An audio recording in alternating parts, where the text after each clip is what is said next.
안녕하세요. 복잡한 기술과 산업의 핵심을 파헤쳐 드리는 시간입니다. 오늘은 파크 시스템스라는 기업을 통해 차세대 반도체의 미래를 들여다볼 건데요. 아주 미세한 원자 단위의 세계에서 어떤 일이 벌어지고 있는지 같이 한번 알아보시죠. 우리가 쓰는 모든 기술은 사실 아주 간단한 약속 위에 서 있어요. 바로 칩은 더 작게, 더 빠르게, 더 강력하게 만든다는 거죠. 근데요, 이제는 정말 한계에 부딪히고 있습니다. 물리적인 한계 말이에요.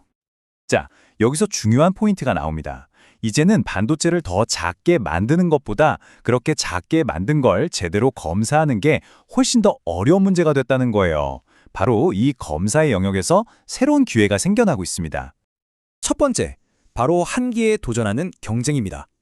반도체 산업은 지금 그야말로 물리적 한계를 넘기 위한 총력전을 벌이고 있어요. 예전처럼 그냥 회로를 얇게 그리는 수준이 아닙니다. 이제는 D램이나 낸드 같은 메모리를 아파트처럼 위로 막 쌓아 올리고요. HBM처럼 여러 칩을 묶는 첨단 패키징 기술이 핵심이 됐죠. 이건 거의 나노미터 단위로 마천루를 짓는 것과 같아요. 이른바 3D화 경쟁 시대가 열린 겁니다. 두 번째, 보이지 않는 위기입니다. 이렇게 구조가 복잡해지니까 엄청난 문제가 하나 생겼어요. 아니 도대체 눈에 보이지도 않는 결함을 어떻게 찾아내냐는 거죠. 요즘 AI 때문에 정말 핫한 HBM, 즉 고대역폭 메모리를 한번 볼까요? 여러 칩을 수직으로 착착 쌓아 올린 정말 대단한 기술의 집약체거든요. 그런데 바로 이 구조 때문에 기존에는 없던 아주 까다로운 검사 문제가 생긴 겁니다. 예를 들면 얇은 웨이퍼가 살짝 휘는 현상이라든지 칩과 칩 사이의 간격이 정확한지 또 완벽하게 수평은 맞는지 이런 것들을 원자 단위에서 잡아내야 해요. 눈에 보이지도 않는 이 작은 오차 하나가 수천억 원짜리 웨이퍼 전체를 불량으로 만들 수 있거든요. 제조사 입장에서는 정말 피말리는 보이지 않는 위기인 셈이죠. 세 번째, 원자를 느끼다. 자, 그럼 빛으로도 볼 수 없는 이 결함들을 어떻게 찾아낼까요? 여기서 패러다임이 완전히 바뀝니다. 보는 게 아니라 느끼는 방식으로요. 기존의 광학 검사는 빛을 이용해서 표면을 보는 방식이잖아요. 근데 빛의 파장보다 작은 건 원리적으로 볼 수가 없어요. 한계가 명확하죠. 바로 이때 등장하는 게 원자 현미경, 즉 AFM입니다. 이건 아주 뾰족한 탐침으로 표면을 직접 긁어가면서 느끼는 방식이에요. 이게 비유하자면 마치 LP판 위에 바늘이 지나가면서 홈의 높낮이를 읽어 음악을 만드는 것과 같아요. 근데 그 규모가 정말 상상도 못할 원자 단위라는 거죠. 이 바늘, 즉 탐침의 움직임을 레이저로 투적해서 표면에 3D 지도를 그려내는 겁니다. 와, 이건 정말 엄청난 기술적 도약이라고 할 수밖에 없어요. 네 번째, 데이터로 증명된 독점력입니다.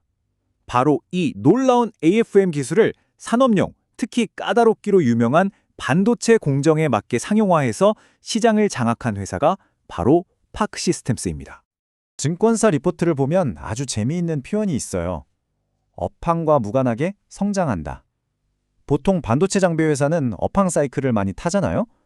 그런데 파크 시스템스는 그게 아니라는 거죠. 왜냐? 이 기술은 이제 선택이 아니라 필수가 되어버렸기 때문에 꾸준히 수요가 발생할 수밖에 없는 구조라는 겁니다. 실제로 매출 비중을 보면 전 세계 주요 반도체 기업들이 다 고객이라는 걸 알 수 있죠. 특히 기술 경쟁이 가장 치열한 중화권과 미국에서의 매출이 높다는 건 그만큼 이들의 기술력이 시장에서 인정받고 있다는 강력한 증거입니다. 숫자가 모든 걸 말해주죠. 영업이익 전망치를 보세요. 24년 385억에서 20년에는 611억까지 가파르게 성장할 것으로 예상되는데요. 특히 20년에는 무려 35%나 뛸 것으로 보고 있습니다. 수요가 그야말로 폭발하고 있다는 뜻입니다. 그럼 이런 성장이 어디서 오느냐? 바로 혁신입니다. 예를 들어 이 하이브리드 WLI라는 신규 장비는 기존 AFM의 정밀도에 광학 검사의 속도를 더한 건데요. 이런 혁신적인 제품들이 성장을 이끌고 있는 거죠.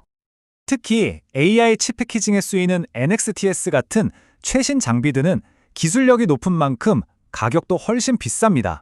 이런 고부가 가치 제품 판매가 늘어나니까 장비 한 대당 판매 가격, 즉 ASP가 올라가면서 회사 전체의 수익성이 아주 좋아지는 선순환 구조가 만들어지고 있는 겁니다. 마지막으로 나노 스케일의 미래입니다.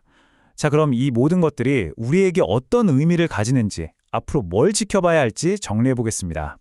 앞으로 우리가 주목해야 할 포인트는 명확합니다.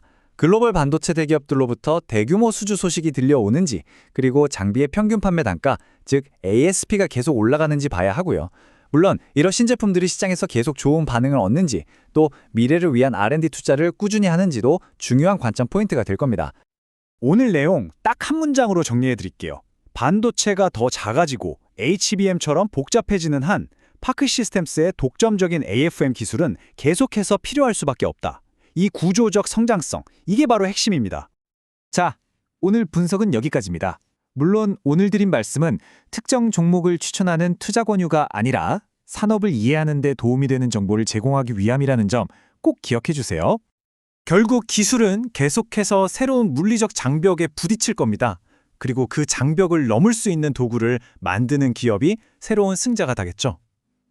다음 시간에는 AI 시대의 또 다른 숨은 강자에 대해 한번 깊이 있게 다뤄보겠습니다. 놓치지 않으시려면 구독과 알림 설정 잊지 마시고요. 시청해 주셔서 감사합니다.